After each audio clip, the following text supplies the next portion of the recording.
நம்ம ஊர்ல ஒரு அரசியல் கருத்தை யாரும் பேச முடியல. பத்திரிகையாளர்கள் அப்படிலாம் சொல்றாங்க. ஆனா அவங்க நினைச்சதை அவங்களால பேச முடியல. ஐயையோ! அதிகாரத்த பார்த்து நமக்கு எதுக்கு பிரச்சனை அப்படின்னு சொல்லி பயந்து ஓடிட்டு இருக்காங்க. ஆனா இவர் என்ன பண்ணியிருக்காரு அப்படின்னா, ஒரு சாதி, நான் இந்த சாதியில பிறந்ததுனால நான் கீழ் சாதியும் கிடையாது. நீ அந்த சாதியில பிறந்ததுனால நீ மேல் சாதியும் கிடையாதுன்னு சொல்லி ஓப்பனா அந்த சாதியை சொல்றாரு. தானா போய் யாரையோ வம்பிழுத்துட்டாரு அப்படின்லாம் கிடையாது. இவர் சிறு வயதுல இருந்து ஒரு ஈழ தாய்க்கு பிறந்ததுனால ஈழ மண்ணின் பிரச்சனையும் அவருக்கு தெரியும். ஒரு பட்டியலின சமூகத்தை சேர்ந்ததுனால அதோட வலியும் அவருக்கு தெரியும். எல்லாருக்குமே தெரியும் கேரளால செண்டை மேளம்ன்றது எவ்வளவு தூரத்துக்கு ஒரு பிரபலமான ஒரு விஷயம்னு. இன்னைக்கு நம்ம ஊர்ல தமிழர்கள் கூட அந்த செண்டை மேளத்தை ரொம்ப பெருமையாகவும் பிரம்மாண்டமாகவும் வரவேற்பு. நீங்க ஒரு கடை திறக்கிறாங்களா, ஒரு கல்யாணமா காது குத்தா உடனே சட்டை போடாம நின்று செண்டை மேளம் வாசிச்சுட்டு இருப்பாங்க.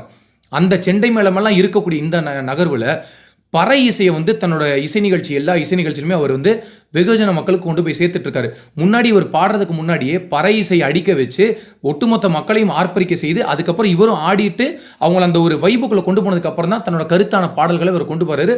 ரொம்ப ஒரு அற்புதமான முயற்சி.